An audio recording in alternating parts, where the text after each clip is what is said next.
you've seen Murder by Death, right? Murder by Death, I actually saw that theatrically and can kind of remember seeing it in the theater. I don't remember what year it came out, but I must have been a real little kid seeing it. Interesting. But it's not like this. It's not like Murder Can Hurt You, right? Well, it's somewhat similar in that it's the whole idea of taking all of these famous detectives, parodying them, and putting them all on a case. So you've got your Sam Spade, your Miss Marple, your Charlie Chan. I don't remember. You had said was Charlie. Yeah, I don't remember who. Cody's in that movie, right? Yeah, Truman Capote is basically the bad guy in there, and Lionel Twain, if memory serves, because there's a train, like Lionel Train. Yeah, there's some sort of like a choo-choo joke in there as well.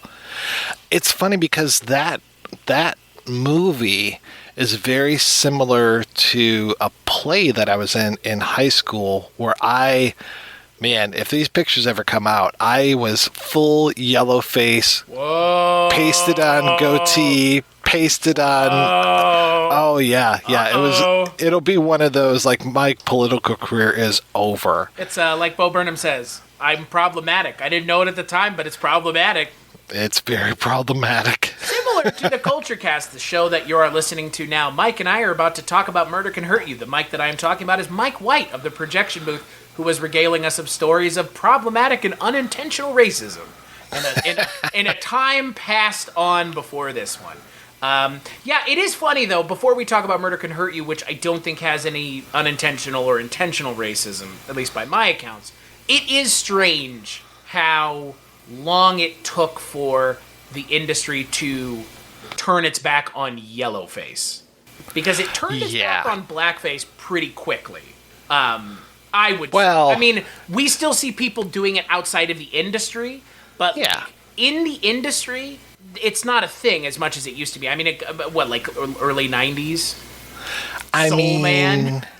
Yeah, Soul Man. I mean, the last really big thing, other than I can't remember who the girl was that went as Crazy Eyes for Halloween. Like now, even for Halloween, you don't do blackface. No. But when Whoopi Goldberg was it a roast, and Ted Danson, who was dating her at the time, showed up in full blackface, that caused such a hue and cry when I was younger. And that was the last big thing for me of like, oh yeah, this is over. So, you can talk about cancel culture now, but like back then, whenever that was, early 90s, I guess, maybe late 80s, that was a bad thing. So we pretty much said, yeah, let's not do this anymore. Well, and the other thing is, and you kind of mentioned it, I guess, is Robert Downey Jr. safe? Yeah, I guess. I mean, I guess because he was making fun of that whole "what do you mean, you people" thing. Yeah, what do you mean, you people? What do you mean, you people? Yeah, it feels like that was, I mean, that, and then also playing, going full retard with Ben Stiller. Yeah. So, yeah, it feels like that was kind of where it ended, but they were making fun of it so much that I think it was okay. Well, and I will go as far as to say that I don't think anyone can do blackface anymore because of how much Robert Downey Jr. did it in that movie. Like, I think that's a one-time thing, probably, that people are going to put up with. But it's weird, like, every couple months you see, like, on Twitter, like, cancel Tropic Thunder. It's like, you fucking guys.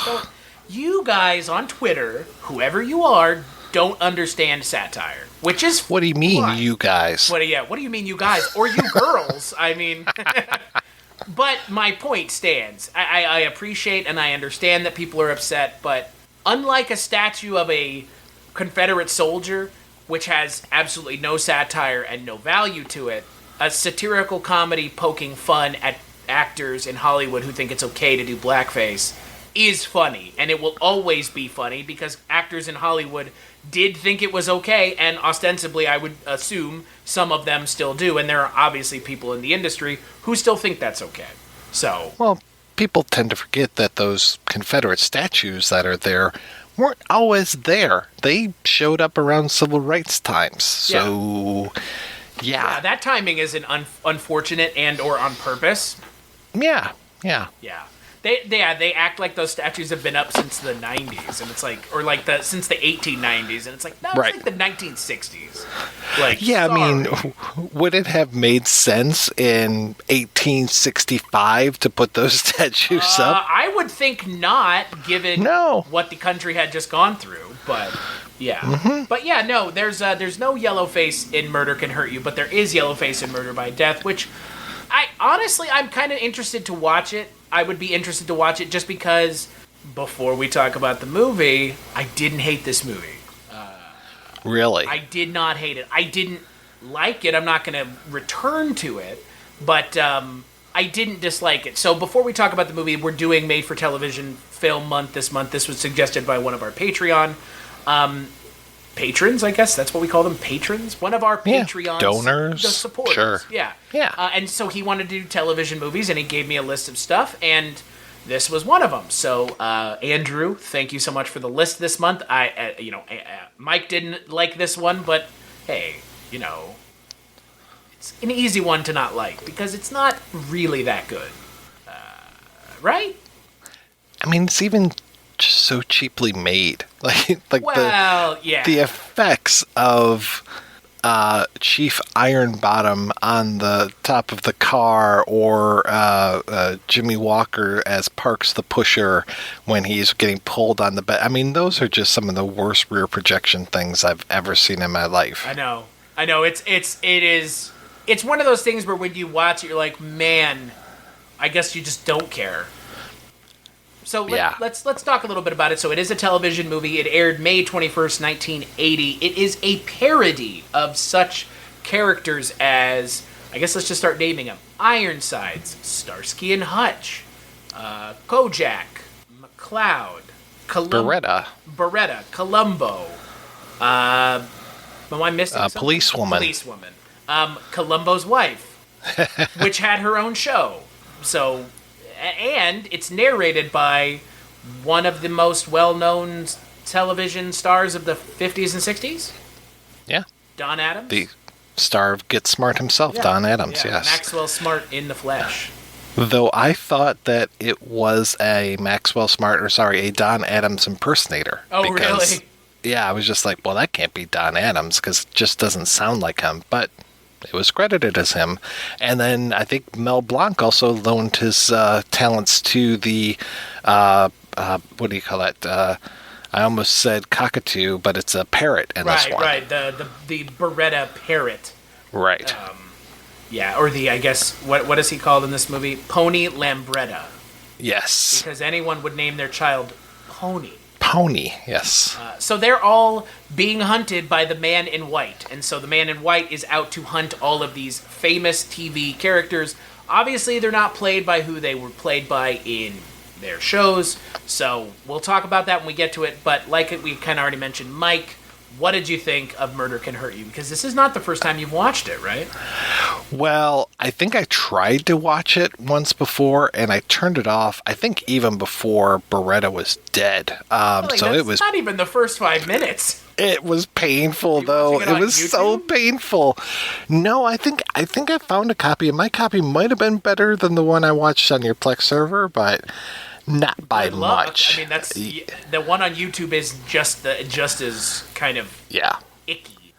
Yeah. I didn't really care for this. I mean, it was so frickin' corny, and just the humor didn't land with me. And I'm a huge Columbo fan, and there are so many better ways that you can go about parodying Columbo. I just didn't get where the hell they were coming from with the Burt Young impersonation of Columbo. Like, the overly big wig that he's wearing, the cigarette lighter that shoots a flame up like a foot tall. That was the funniest shit. I was hoping you were going to say that has no frame of reference for Columbo the show, because that is just a random non sequitur of a joke. If there's anything, he's looking for a match sometimes on the show, but and it was so bad because each of these cops are represented by their theme song, which I found interesting that they could use the theme song, just little short snatches of it. But Columbo really didn't have a theme song other than This Old Man, which they used later on. But he was part of this rotating thing of movies that they had and detectives. And so they basically played like that theme song, which wasn't his, but it was just the theme song for that roundabout of shows, which was, I think it was him, McMillan and Wife, McCloud, and Banachek. So I was surprised that Banachek and McMillan and Wife didn't show up at some point in this. I was surprised that Rockford didn't show up in this. Yeah, I was about to say, it felt like there were, like, why wasn't Charlie's Angels in this? Yeah, they seem much more easy to parody.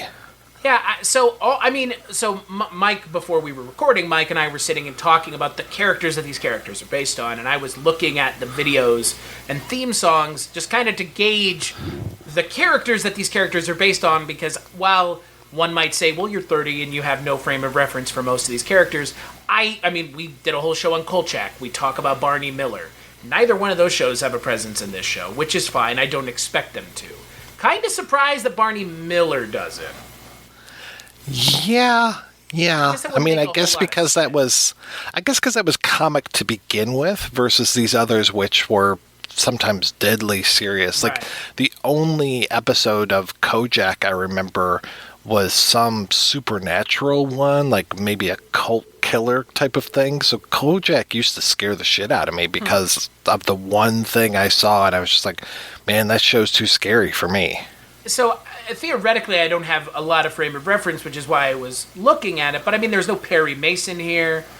I mean, again, they don't even mention some characters that I would expect. Like you said, Rockford Files, Charlie's Angels. What's weird is I can't tell exactly why they made certain decisions, because it's a spoof of detectives. Right. But not just detectives, because Starsky and Hutch is in here, and I don't consider them the same kind of detectives as Columbo or Kojak or Ironsides. Right. I mean, they could have gone for like Barnaby Jones, Streets of San Francisco, because the weirdest thing too is that it's not just the detectives, but then also if they've got like their helpers. So Jimmy Walker showing up as Chief Ironbottom's, Victor Buono's right-hand man. So I was expecting like Huggy Bear to show up for Studsky and Hatch. Oh my God. The laziest of fake names. Oh man, they were bad. Like, and then it was weird, like Marty Allen showing up a couple times as Kojak's brother. And I want to say there was another character that was like also on Policewoman, so I'm just like, okay, so it's not just them, but also their helper person. Well, and what's strange is I gather, now correct me if I'm wrong here, again, not a Columbo guy, but I want to be, because it seems like a good show. Columbo's wife is like a sticking point in the show, yeah? Well, she like isn't in the show or something?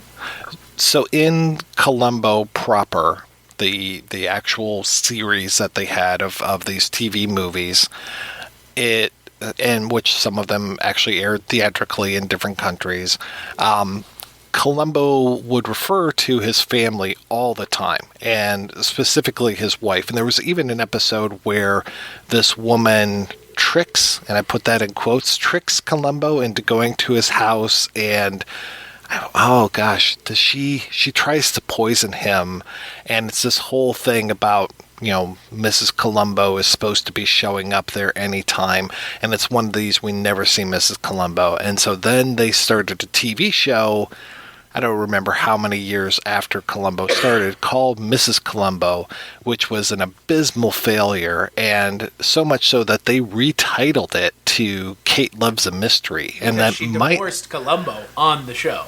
Ah, man, it's so bad. It is so bad. Yeah, I mean, I've tried watching Kate Loves a Mystery. It is very tough.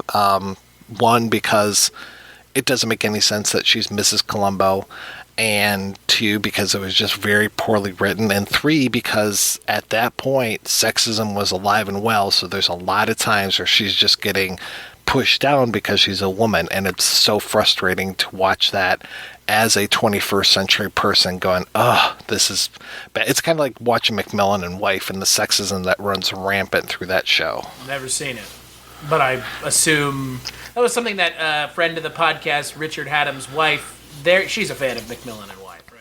Yeah. That's who we were talking I mean, about that with. that one I can actually still watch because it was a well-written show, but it's more funny than anything, especially because McMillan is Rock Hudson, who's like acting all big and studly and all this kind of stuff, and it's just like, okay, we know in 2021. We know what's going on with you, Rock. We know the reality here. Yeah. I'm like, you were probably a little bit more open-minded than your character was. And then also, I can't remember who they have a helper guy in that who I like a lot. Oh, God, I'm forgetting the actor's name, but he played Painless the dentist in MASH. He's a fantastic actor. Speaking of MASH, yeah, Jamie Farr is in this movie. Jamie Farr and John Byner. Are you familiar with John Byner? No, I'm familiar with Jamie Farr, though, in as much as I know what MASH is. Right. Well, and Jamie Farr also around this time was doing like the Cannonball Run movies where he was playing an Arabic character, which kind of makes sense, I guess, because he's Lebanese, if memory serves. But yes. Yeah, John Byner, you actually saw him in Transylvania 6-5000. He had a very small role in that. Oh, no. Why are we bringing this movie back up again? He did some voice work in The Black Cauldron. He was in one of Burt Reynolds' finest works, Stroker Ace. And he... It's a better title without the R. Yeah. Well, I always think of that, like, who was it? The Korean guy who made the film Stoker, and I just kept thinking of Stroker Ace the whole time. I just think of Stoker like the airplane. Yes. He was in soap for a long time. He also had a TV show on Showtime. I don't know if you've ever heard of the character Super Dave Osborne. Okay, well, he became famous-ish from this TV show that was on Showtime. Byner was mostly known. He was a stand-up comedian for a long time and was really good at impersonations. So it was kind of like him and Tim Thomerson were like the impersonation guys for a long time. Huh. But John Byner didn't walk on his knees. No, he was no dwarf. He's no dwarf on dwarf? Dwarf on no. Dwarf on cannibalism. But he was a funny guy, and I don't know like why he went away. I think he still does stuff here and there, but he just he fizzled at some point, and it was like, okay, what happened to John Byner? So at this point in 1980, it was like kind of a big deal that he was there, and I think that's why they keep cutting to him, so it's not just like Jamie Walker, who's like out of sight. Gotcha. Yeah. Yeah, John Byner was actually on an episode of Lore, which is a TV show based on a podcast. So that's interesting. Yeah, I kind of assumed as much, given how much screen time he was being given for it literally not being there. Right. Yeah. So again, the whole plot of this movie is you have this man in white killing these characters, and the longer the film goes on, more characters die. So Tony Danza plays Tony Beretta. I just call them by their fucking names because I'm not going to say Pony Lambretta over and over again. That's painful. But Danza plays Beretta, and he dies at the beginning of the movie by getting cooked in a casserole of his own creation. It wasn't a blintz. That's it was something else. Saying, they were saying he got blitzed. Yeah, because it was pancake mix and cheese. Yeah.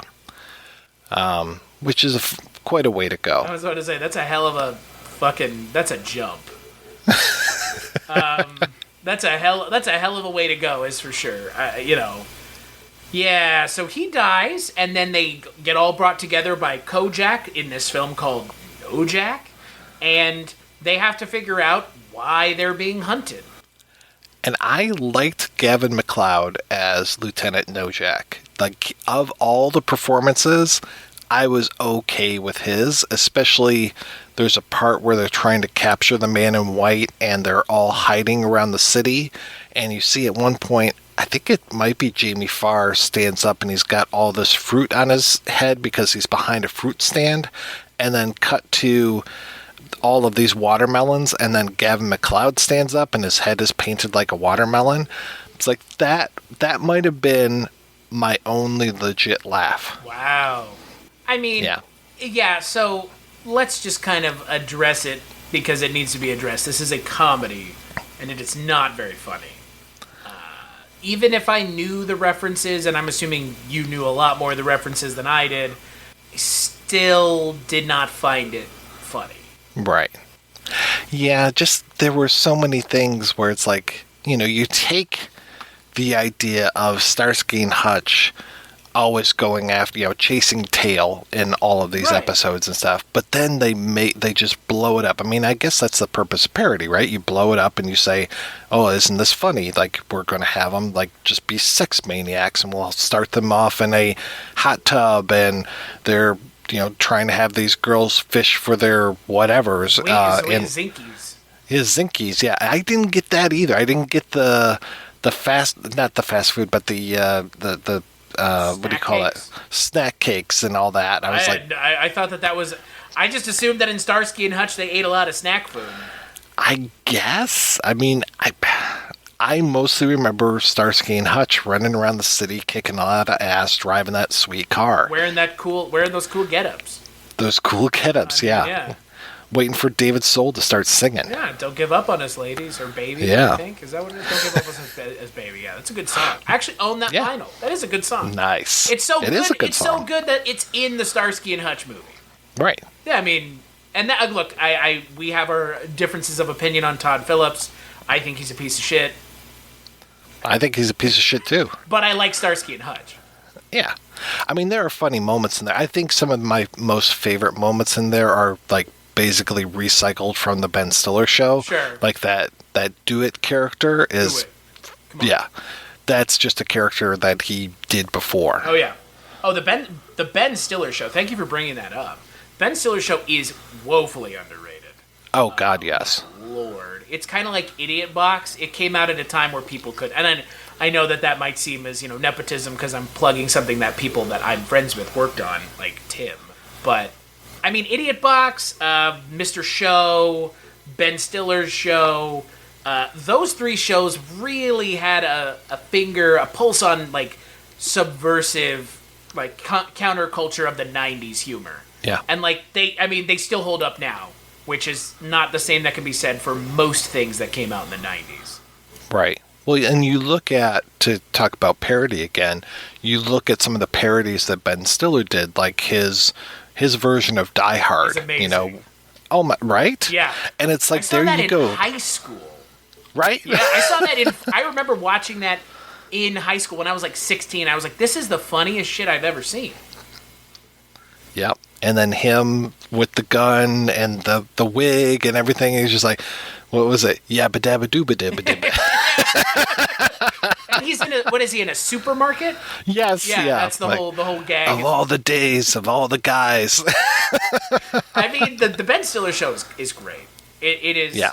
I mean, again, it understood parody in a way that this doesn't. Because, like you said, the thing that this does almost across the board is it just takes the characters and dials them up to 11, and that can work if that's one or two of the characters, but not every single one. Well, and even like a MacLeod character, it's like I like Buck Owens a lot, Me too. but he just doesn't have a whole lot to work with here. It's like take MacLeod. I mean, MacLeod is one of the best fish out of water stories. This kind of hayseed detective who's actually pretty darn smart, but he's stuck in this urban setting where he is that fish out of water, doesn't really know what's going on when it comes to that stuff, and has to navigate his way through. Okay, well, don't say that he's really super smart. Play him up like he's a yokel who's come to the big city and doesn't understand anything, doesn't know what parking meters are or whatever. Just go for the gusto that way. But poor MacLeod, poor Buck Owens in this, he doesn't have anything to work with, man. I mean, his funniest scene is just that he managed to escape all of the cement was being poured on him because he knew, like, puppetry and, like, built this fake statue. Yeah. It's like, okay, and that's not a laugh out loud moment, that's a smirk moment. Yeah. Well, and the other thing is, they took his character and they just dialed it up to, like, he just says kind of weird, like, not like out of touch. He doesn't say, like, anything offensive. He just says, like, weird turns of phrase, like, I'm a tenderfoot, or I bent my bottom rattlesnake, or some shit. I mean, it's to that effect where it's like, just, that is the sole characterization of him. Right. And it is beyond fucking lazy. And, well, it's beyond lazy, and it's disappointing because, like you said, of all the characters in the movie that have things to do, he is given the least to do. Except for maybe Connie Stevens, who plays a character that just wants to have sex with everybody, which I assume that's not Policewoman's character. Yeah, I have to admit that I've never actually sat down and watched an episode. Maybe I watched one episode, but I don't remember the Policewoman show that well. And I don't remember her, I mean, because the character that Connie Stevens is playing is this raging nymphomaniac, and all the men are just, I mean, Connie Stevens is beautiful, so they're all just falling all over themselves with her. And again, it's like, make her so maybe she's super sexy but doesn't know she's super sexy, like, you know, like, oh, why are all these guys all over me kind of thing. Like, there was just nothing there. It was just like, oh yeah, let's make out all the time. It's like, all right, yeah, great. It's strange because the characters that do land, and I know you kind of spoke to Columbo already. I kind of like, I mean, I love Burt Young, so I'm into it. Like, Burt Young, while I have not seen Columbo, Burt Young is doing a impersonation of the character that I know to be Columbo. I know that having never seen it, that's kind of why I preface that by saying, while I have never seen the show, that is my kind of own head canon of what the character is. Probably Burt Young's characterization is not close and or funny. Clearly, you did not find it as amusing as I did, which makes sense given how much of a fan of Columbo you are. But yeah, nobody is given much to do. Yeah. I mean, I can appreciate. It's weird. Yeah. I mean, don't think that I'm defending Columbo just because I love Columbo. No, but you have frame of reference to what Columbo actually as a character is. I thought that Columbo had, like, a thing with a lighter. Like, I was like, oh, that must be really funny. And then hearing you say, like, that's not a thing, it's like, okay, so it was just, like, a dumb thing that they did. Right. And Columbo has a dog, so there was kind of that. But the things that kind of worked with Columbo were when he starts to drown the old lady because he's convinced that she is the murderer, or when he sets fire to the room that Ironsides is in, so that he'll get up and walk away because he's convinced that he's actually the murderer. Those are okay because Columbo was always super smart and, you know, 5 steps ahead of everybody. But Columbo, I mean, again, it's tough to parody because Columbo plays dumb. Columbo, the whole time, he's just always, like, you know, scratching his head and just like, you know, oh, you know, it's not me, it's the boys at the lab, it's my chief, he really wants me to follow up on this thing. He's very much a blue-collar hero type of guy where it's like, you know, just kind of put upon, and that's the thing, it's like people don't suspect that this little schlubby guy is this really brilliant mind, and like he is, like, he'll walk into a crime scene and basically have it all completely solved, and then the fun of it is to watch how he trips up the criminal and unwinds everything and basically drives the criminals nuts. So I've seen good parodies of that. I've seen, you know, I was talking about Biner and Thomerson. I've seen really good impersonations of him. I'm trying to remember. I've seen other good impersonations, like the whole thing with the, you know, the hand on the mouth kind of thing that he does, or, you know, the scratching of the head, and just all of these physical gestures that he has, and the way that he always does the one more thing kind of thing. But that wasn't really there. Like, I like Burt Young a lot. They didn't do the one more thing. No. I mean, that's the line, That is you the know? thing. That's the only thing of Columbo that I unequivocally know truthfully is a Columbo thing. Other than Peter, who plays him, is the just one more thing. Right. They never did it. I mean, they've got Gavin McLeod saying, "Who loves you, baby?" I mean, I don't know if everybody had catchphrases, but though, that is Columbo's catchphrase, and they at least had Kojak's catchphrase in there, and they had him with the sucker rang true, and I like that they were using a sucker as like a way to almost murder him. I was like, Right. oh, okay, that's cool, and that he knew what company sold those particular lollipops. He knows all the sucker stands in town That's right. because he's Kojak. I agree. I think it's just immensely lazy. But yet I kind of find the film a little charming. I find, it's not... It's a little long. They reuse sets so blatantly. They reuse sets in a way that is like... I can't even begin to imagine what was going through their minds. They're like, let's just set it in the same spot. Like, the same exact spot. With the same exact characters. Like, what? Right. Doing the ladder gag twice. Yeah. I was like, really? Okay. Yeah, the ladder gag was not funny the first time. And it really wasn't funny the second time. And that weird thing how Starsky goes crazy and thinks that Hutch is still there. I'm like... That might be my favorite part.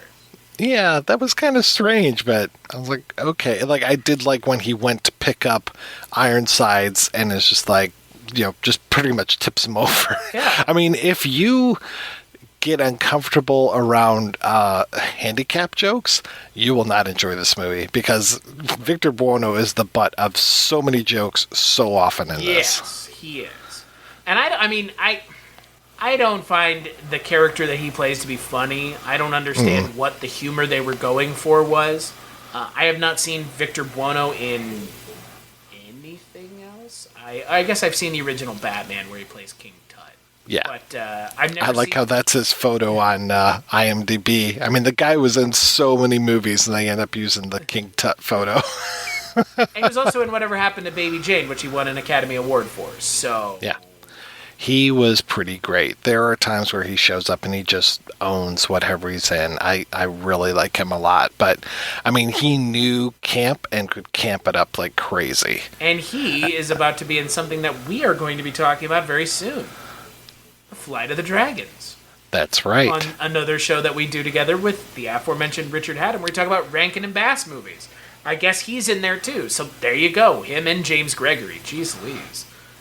I highly recommend that you check out The Mad Butcher. I think it was an Italian film with Buono. He plays it to the hilt in that film. Oh, really? Really good. Yeah. I mean, it seems like in this movie he's not like everybody else. He's not being able to do what makes him funny. Because Gavin McLeod is what, on Love Boat? On Love Boat? Was he funny on Love Boat? The character of Captain Stubing wasn't that funny. He was very funny on Mary Tyler Moore, though. He was absolutely hilarious on that. So he's funny in this. Victor Buono is funny. Tony Danza is not a comedic actor. I guess. I don't know. Is he? I mean, he was great on Soap. Soap was fantastic. What else was he was on? Who's the Boss? Who's the Boss? Yep. Who's the Boss? And Taxi. He was great on Taxi, too. Yeah. He's just like... I mean, I know it's because the way they had the character being the first one that gets off, but... Right. Yeah, he's barely in the film, which I felt kind of bad for. I was glad to see Mason Adams show up as the Wino character. I like that actor a lot. He's a great character actor. He's got that great voice. He was the voice of the Smuckers commercials for years and years. Smuckers commercials? Yeah. It's like, with a name like Smuckers, it's got to be good. Wow. Yeah. Okay. Yeah. It's got that kind of high-pitched lilt type of thing. Yeah. It's almost like Petra's Farm remembers up there. Oh, yeah. Okay. Yeah, sure. Mm-hmm. Yeah. I mean, look, everybody in this movie is good. In, like, everything else that they're in, right? I mean... Yeah. Jesus. What's funny is you have all these people together the only time they're ever together, and this is it. Like, that's probably, for me, the biggest disappointment, is looking back on it now, these are like names that people in 2021 are like completely at odds with because they don't know who these people are. Right. But like, right. if you were in 1980, this was a big deal, right? I mean, Oh, yeah. the characters are famous and popular. The actors are famous and popular. I mean, we can go down the list and name the things that all these people were on. We have, in most cases.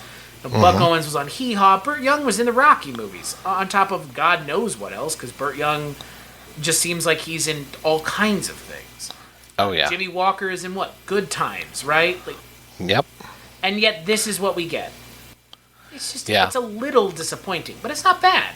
I don't think this is any worse than kind of the most middle of the road parody movies I've seen. I mean, like parody movies kind of aren't good anyways. Like, I have a real soft spot for parody movies a lot of times. I mean, I've even seen all of those shitty Friedberg and Seltzer movies just because... If Trevor was on this podcast, he was supposed to be on here with us, he would lose his mind. What, does he like those? He hates those movies. Oh, I hate them too. Yeah. Trust me, I hate them very much. He just won't even watch them. Well, I watch them just to see how bad they are. But I guess I have a limit because there are the ones like, 30 Days of Night with the Girl with the Dragon Tattoo, blah, blah, blah. Like those ones, like How to Train Your Girl with the Dragon Tattoo kind of things. Like, I don't watch... Of Paranormal Activity with the devil inside the girl with the dragon tattoo. That's it. Yeah. You were like those type of movies. there. That's a fucking Right. mouthful of a title. Yeah, and there are a few of those. And then there was one called a Spanish movie, which was a parody of Spanish films. There was one called a Serbian film, which was not funny at all. A parody of Serbian films. There were so many Serbian films that they could have made fun of, but they just, I don't know what they were going for with that The one. Starving Games? Oh, God, yeah. I've seen, all of those type of things, and so I like a good parody, like Murder by Death. I consider a pretty good parody. Tropic Thunder, Hot Fuzz. Tropic Thunder, Hot Fuzz. Is Hot Fuzz a parody? Yeah. Oh yeah, So, yeah. Well, and especially that they're watching the clips and then reenacting the clips later on. 21 Jump Street's a good one. That is a good one. 22 Jump Street, also pretty good. Johnny English is a Not good one. bad. Just talked about Johnny English. Pretty good. I prefer Johnny English as a send-up of James Bond to Austin Powers as a send-up of James Bond. But they're technically sending up the same Bond, but Austin Powers is sending up Roger Moore. I would contend that Johnny English is parodying, like, Pierce Brosnan. Like, specifically Pierce Brosnan. Yeah, I really like the Austin Powers films, like to the point where I was losing my mind while I was watching the second one just because I thought it was so funny and just laughing my ass off in the theater. Unfortunately, it has Robert Wagner in it, which is not great, but, What? Yeah. What don't you like about Robert Wagner?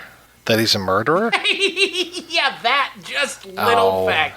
Come on. Forgive it. It was just a woman. They don't count. Oh, okay. You can murder women with impunity. Yeah, It's well, okay. clearly Yeah. you can. Oh, she just was in the water, and we just thought nothing of Right. it. I'm like, yeah, okay. Hello, Robert Blake. You can get away with whatever you want to. It's true, Robert. Did he get away with it? Yeah, he got away with it, though he's not acting as far as I know. I'm surprised he hasn't made a big comeback. Is he dead? I thought he was still alive because I was trying to get a hold of him for the Electric Glide and Blue episode that we did years ago. Oh, no, he is still alive. He's 87. You're right. Yeah. Yeah, I'm surprised there's not a podcast series about him. Yet. Yeah, pretty soon. And he was on Little Rascals, right? Yeah, he's got a long career. So, I mean, he definitely came by his insanity fairly because he was a child actor way back in the 1930s. Yeah. So Well, he was on Little Rascals, so. imagine what shit he went through back then. I mean, remember the Jackie Cooper story about we're going to kill your dog, and how he was just like, Mister, don't kill my dog. Like, they thought, like, to make him cry, they told him they were going to kill his dog. Oh, emotional manipulation of children. Yeah. Great. Oh, yeah. Oh, sorry. The Little Rascals that he was in, where he was Mickey, that was 1940s. So, My bad. And I was a whole decade his off. final film is fantastic, Lost Highway. I mean, Yep. he's great. I mean, if anybody has seen anything from Lost Highway, it's that. It's that Robert Blake weird ass scene. Like, Lost Highway has its problems and it has its moments, but that is like one of 3 moments that's just like, what is going on? Oh, yeah. I'm surprised we didn't talk. Yeah, because given that Beretta, is played by a guy who murdered someone. Yeah. Yeah, it's not the kind of parody movie that I would gravitate towards. Let's just put it that way. Right. There are much better ones. Would you say what's the other one? Murder is Death. Murder by Death. Murder by Death. Is that better than this? I like it better, and I mean I've seen it. Let's say within the last 10 years, and I thought that it held up.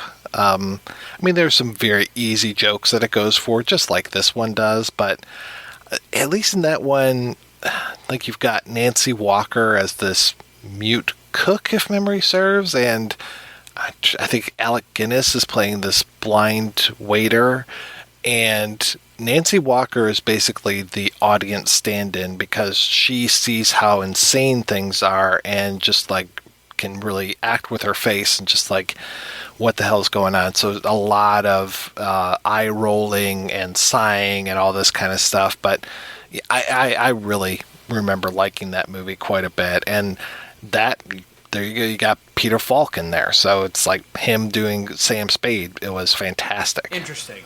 Okay. Yeah, the problem with something like this is there's nothing else like this specific movie.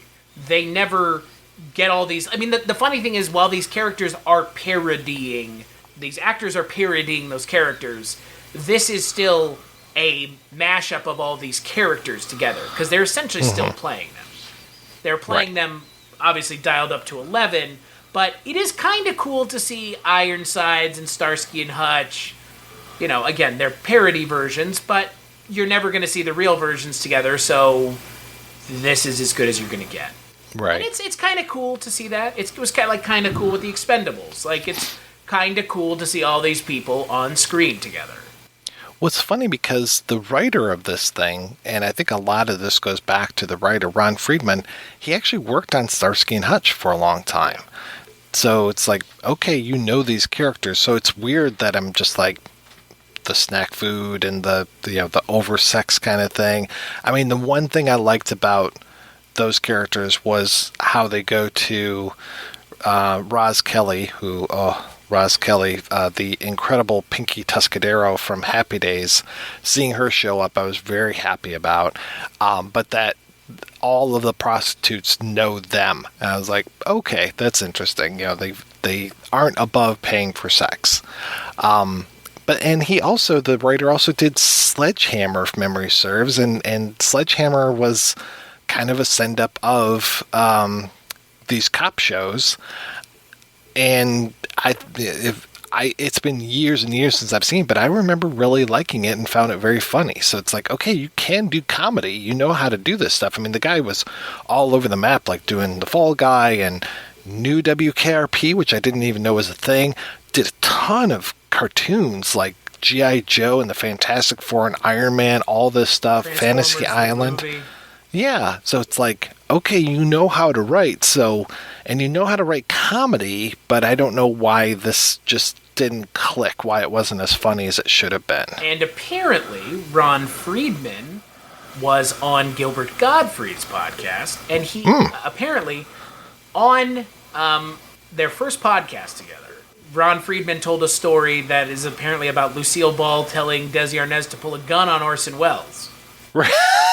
And really? Threatening to kill him if he didn't deliver a long-promised script for Fountain of Youth. But apparently Ron Friedman is a raconteur now, so it's kind of cool. I mean, look, it's unfortunate, though, because, for the guy who's... It's weird to be the guy who's worked on these shows. Maybe it was just like, I don't fucking care, like, whatever. Just make it as easy for me as possible. I want a paycheck. Right. I'm not going to say that's what it is, because if this guy is going and talking at 88 years old to Gilbert Gottfried and other people, he must like working and regaling people with stories of his time in Hollywood. But, this is just not funny. Not in a substantive way. It's funny in a very like superficial way. There are a couple jokes that kind of break past that superficiality, but yeah. I mean, you have a character, the Victor Buono Ironsides character being pushed into a wall a bunch of times. Like that. A lot of times, the first time's funny, but like the fifth fucking time, like good lord, it's a little much. So the funniest thing for me with this movie wasn't funny ha-ha, it was funny peculiar, which was when Jimmy Walker shows up. So to ruin the movie for everybody listening, nobody actually dies in this movie. They are all okay. We can't kill the characters. So Jimmy Walker comes back. We think that he's been murdered, and he comes back, and he's there with this African-American lady who has all these braids in her hair, and I'm just like, God, that woman looks familiar. And then as I'm watching, I'm just like, that looks like Tanya Boyd from Black Shampoo. And I was looking at the IMDb page, and she's not listed. It's not in her filmography anywhere. I'm like, okay, it must not be her. And then I realized, they only show like 12 people on this IMDb page. And then when the credits came up, there's Tanya Boyd and a ton of other people. So now I'm going to have to go through IMDb and update these credits because I think everybody deserves credit for what they worked on. So even if Tanya Boyd tries to like disown things like Black Shampoo and Ilsa, Harem Keeper of the Oil Sheiks. So what was that? What you going to do? Ilsa, Harem Keeper of the Oil Sheiks? Pretty sure that was the title. What kind of movie is that? Are you familiar with the Ilsa films? No. Well, Ilsa was... Is this the Nazi thing? She's kind of a Nazi. The first film was She-Wolf of the SS, and then Ilsa, Tigress of Siberia, Ilsa, Harem Keeper of the Oil Sheiks, and I think the Wanda the Wicked Warden character was very similar to Ilsa. I don't know if it was supposed to be an Ilsa film, but it was kind of like women in prison films mixed with like early torture porn type things. So it'd be like, I remember just like, it kind of reminded me too of like Nazi exploitation, like Gestapo's Last Orgy, those type of movies. And then with Diane Thorne as this Teutonic, princess, like complete sadist in there. Huh. Yeah. Doesn't sound like my kind of movie, but... they're not really mine either, but I did watch The Harem Keeper of the Oil Sheiks just because Tanya Boyd was in it. So she tried to disavow your favorite movie? Yeah. It was pretty much like, we were talking about her latest stuff, and then...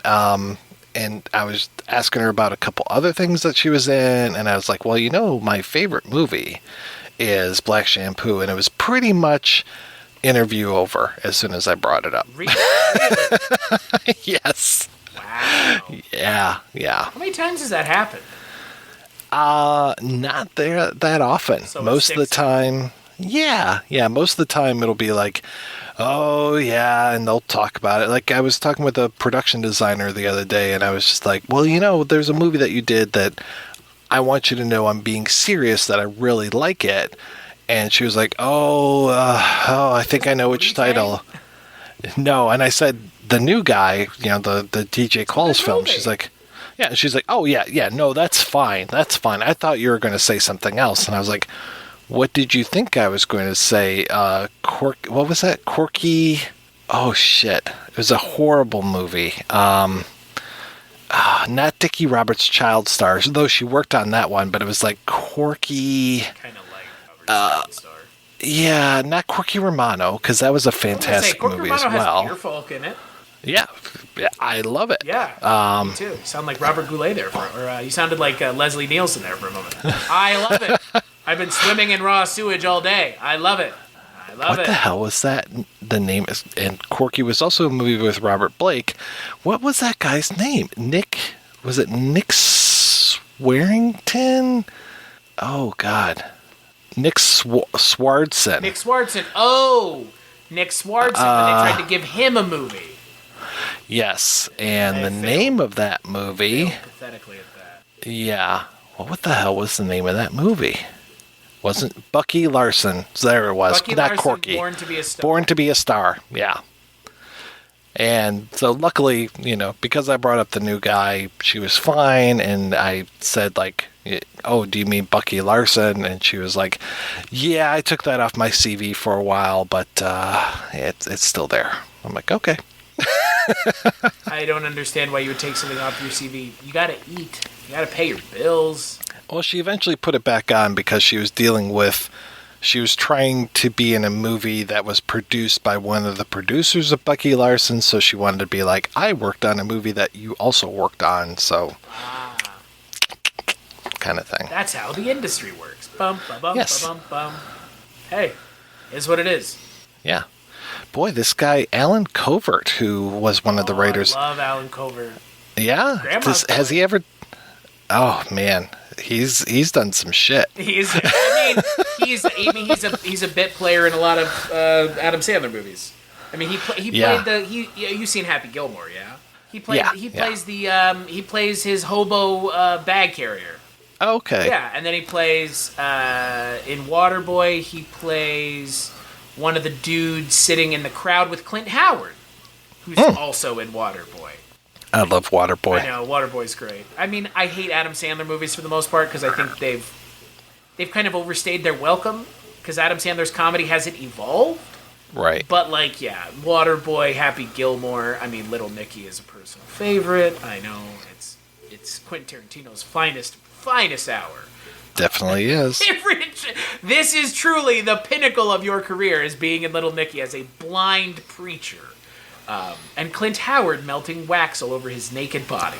So, and Henry Winkler covered in bees. So. Oh, Henry Winkler, I know, so good. I know. Water sucks. Oh, fucking Jerry Reed is in Waterboy. I want to rewatch Waterboy now, having seen Smokey and the Bandit.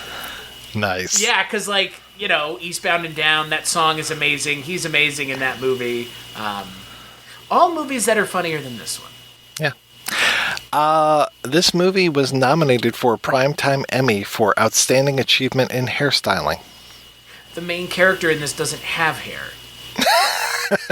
I mean, whose hair? Jamie Foxx? Maybe Mrs. Columbo's unibrow? Oh my god. So we mentioned Mrs. Columbo. Mrs. Columbo is the villain of the movie. It's straight out of Scooby-Doo. They pull the mask off, and it's, oh my god, it's Mrs. Columbo. And they go, it can't be Mrs. Columbo. Pulls at her face. No, it is Mrs. Columbo, because, again, like you had mentioned, Columbo's wife is kind of a thing that wasn't a thing, I guess. Yeah. So they just addressed it here, and they're like, yeah, his wife wanted to be a detective, like him. Right, which I thought was kind of funny when they were just like, she was jealous. I'm like, okay. I mean, I honestly found the reveal of the villain to be rather smart, because it's like, I sit there all day and listen to your bullshit. I'm smarter than you, because they're all the thing is, in their own shows, I'm assuming, at least the ones that I've seen, they're made out to be the smartest people in the room. In this movie, they are the dumbest assholes in Los Angeles. Right. Well, and they could have been dumber too, is what I was trying to say earlier. But yeah, I thought it was good, the double reveal that it wasn't Roz Kelly, that they pull off the mask. Oh, it's the man in white. Nope, they pull off the mask. It's Mrs. Columbo. I kind of wish the man in white had been somebody, like a familiar face. Anthony Silva? Yeah, it's like, I mean, Silva, I guess. Yeah, oh yeah, Henry Silva would have been fucking the fantastic. The guy from Naked Gun 2. That's the only thing I know him from. Who gets the hose in his mouth? He's another face. Oh, Anthony James. Yeah. Yeah, he's got a great villain face. The man in white was essentially looked like either one of them. Right. Well, even Michael Delano, who plays a thug in this movie, he is one of the bad guys from Commando, Forrestal. Like, he would be a better villain than the guy that they had for the Man in White. Like, that guy was barely in anything, and like just did not have a recognizable face. That was another smart thing about Murder by Death, is it's a little stunt casty, but also not, that they had Truman Capote as basically that type of role. Yeah, and I mean, again, you cast someone like Truman. Hold on a second. Somebody's making noises over here. Making noise. You want out? I'm sending you back to the bedroom. Come on. Crackers. Nibbler? No. Come on. Crackers. Crackers, come on. Crackers. Come on. Come on. I mean, Nibbler, go. Crackers, go. I don't know what to tell you guys. Sorry. I have guys in the office with me. All right. Complaint has been lodged with management. I heard that complaint. Yeah. I stand up, I do anything. They just bark. God damn it, Dad. How are you doing this? It's strange because the guy who plays, like you said, the guy who plays the Man in White has done like nothing else. It's like additional crew. But yeah, I don't know. I would have thought the way I would have done this, as I'm sure it would have been the way you would have done it, was never show the Man in White's face until the end. Right. Right? And like show him from the back and make it. I mean, it would have been funny if it had been one of the actors who play one of the characters on their shows. Like, it turns around and it's Telly Savalas. Or, I mentioned all the detectives they didn't use. He turns around and it's Buddy Ebsen, because he was Barnaby Jones. You know, like, I've always wanted to be part of this group, or something like that. You guys didn't think I was cool enough to invite. Or even further, he wants to kill all of them so he can be the greatest. Right, exactly. Yeah, and like, why that wasn't the well that they went to almost immediately is a little strange.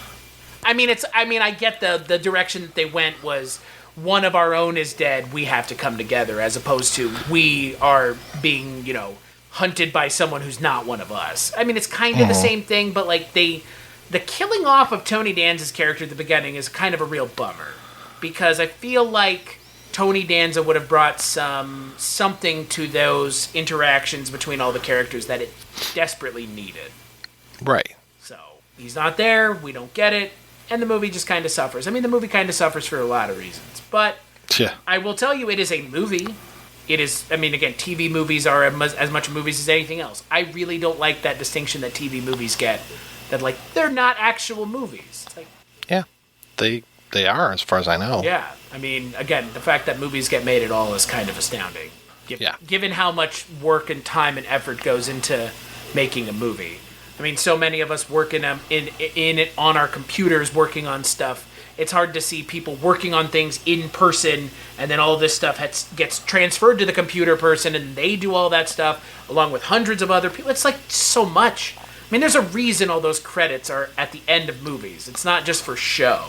It's because hundreds of people work on these things, and it is a genuine shock that they show as well as they do, and that some of them are as amazing as they are. Because, man, there's a lot of hands touching these things. So, I mean, even the title of this movie is not the same one. It's known as No Jack and Co., which is not a better I guess that title. must have been... Yeah, I'm wondering if that was like the VHS title, or when they showed it in reruns, what that was. Yeah, I don't know. It's on IMDb, but it's not in English, so my assumption is maybe this is how they were selling it overseas.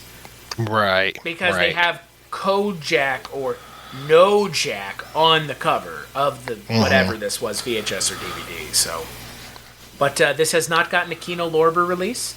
Maybe it's up for one. I don't know. Maybe. I mean, again, I don't know if people would be into this now. Probably not.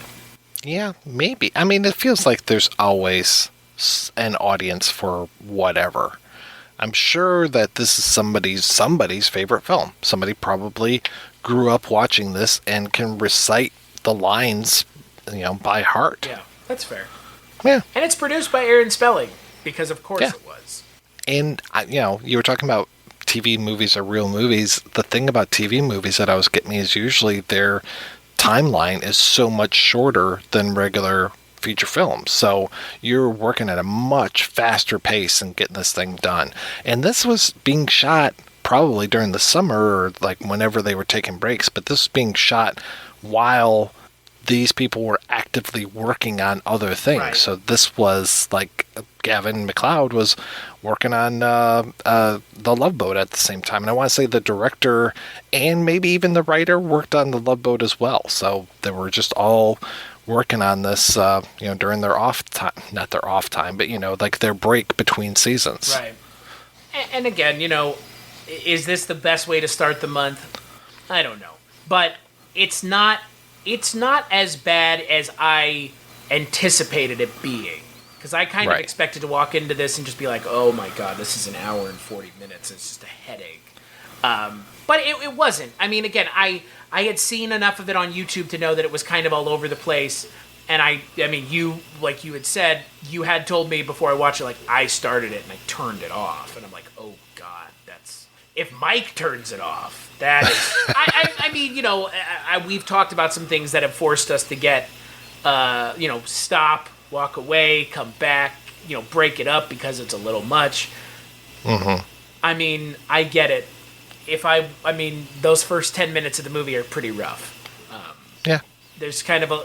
Like, the first 20 minutes, almost 30, is spent, like, giving each character an introduction, and that just drags the movie down. It's like, let's just show the character in a setting that you normally find them in, but let's make it, like, goofy as hell. So... It's a lot, because there's like 10 characters in this movie. So you got to introduce every single one, give each one a moment, give each one's music a time to play. I mean, it's... With a movie like this, half of the movie is getting everybody together. It really is. Yeah. But I do like getting a group of people together for a movie. This whole idea, you know, it's like the Dirty Dozen. Yeah. It's like, that's some of my favorite stuff, is like, where were they? And then, you know... Lee Marvin coming in and plucking them out and saying, okay, you're going to work on this team, and it's a no-win scenario. Yeah, we're getting the band back together. You know, yeah. Those, like you said, those kinds of movies are cool. We're going to be talking about something here pretty quick about keep people getting the band back together. I think with Suicide Squad coming out relatively quickly, you and I are going to talk about that, I think, maybe? Yeah, and then what I'm hoping for is that with this new one, that each character is introduced and they have a song for each one of them, a needle drop for each one, and then, like, any sort of background information that would be good to know, you just show it as a graphic and just, like, flash by it really fast. Fuck, dude, and then make sure one of those songs is Bohemian Rhapsody. Oh, fuck yeah. Dude, yeah, we need to blow our budget on, like, 4 songs.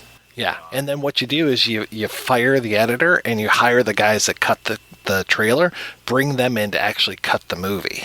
Can we talk about that? I know this is completely off topic, but as someone who now does audio editing as not a career, but it's a job that I do, I cannot imagine that. That to me is like, who is making decisions here and why are you making them? Like, why did someone leave you in charge of it? You're like turning it over to the trailer house? Yeah. Well, that trailer was great. Let's get those guys in here and cut this film. Yeah. Just a majorly bad decision. Yeah. The David Ayer thing, the Ayer cut. David Ayer took the route that Zack Snyder didn't. David Ayer's like, you know what? His movie's going to be great. Like James Gunn's Suicide Squad is not a replacement to my movie. My movie still exists. Is it the movie that I wanted to make? No. But to be fair, movies are also... Like, the fact that directors get as much say as they do also is kind of astounding. Because given how many hands are all over these projects. So, you know, David Ayer was a lot more respectful of what happened with his project than our friend Zack Snyder. Mm-hmm. I mean, would I like to see what David Ayer did? Sure, yeah. Of course. Sure. I think his cut deserves its time in the sun, and I'm just glad that people aren't whiny little bitches about it. I mean, the Snyder Cut thing was... You know, we had the pandemic going on, so, like, the Snyder Cut shit wasn't as big of a deal, but, like, if we hadn't had the pandemic going on, the fact that the Snyder Cut came out, like, you would have had people in theaters going ape shit for that movie. Oh, yeah. So, yeah, no, it's...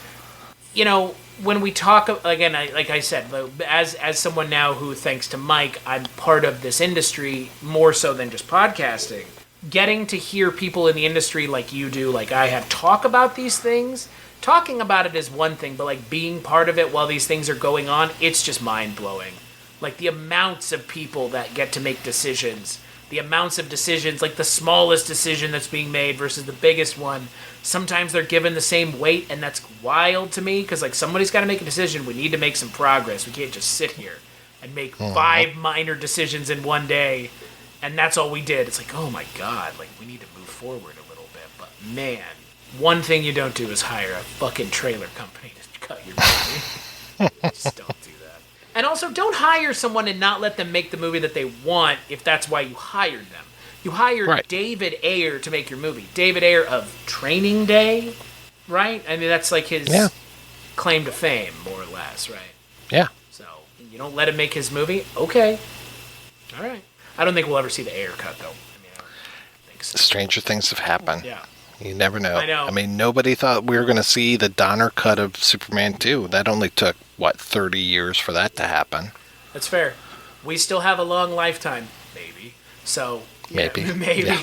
So maybe we'll see the Ayer cut. Maybe, Mike, you and I will share a beer as the world is slowly heating up and being glassed over as we're watching the Ayer cut on our little CRT TV as the universe ends. That's right. You met me at a very strange time. Cheers! We're watching the Ayer cut, folks.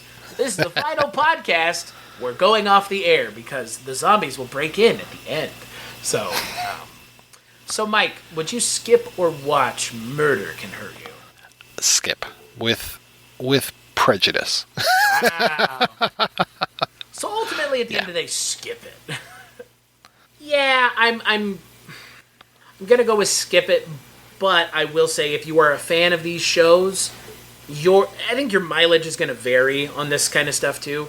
If you're a fan of one of these shows, like a super fan of one of these shows, this is probably the only thing like this you're ever gonna get. So check it out. It's literally on YouTube. It's not hard to find.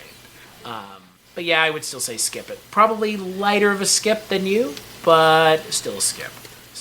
So, on that note, let's play a preview for the next Culture Cast of TV Movie Month. That's right, the next Culture Cast on TV Movie Month. You know what I just realized? And I'm probably going to have to amend this. So let me walk this back. So, I would play a trailer here, but given that it was a movie that came out on television, it's not really a trailer I'm searching for, but like a TV spot, and some of these don't have them.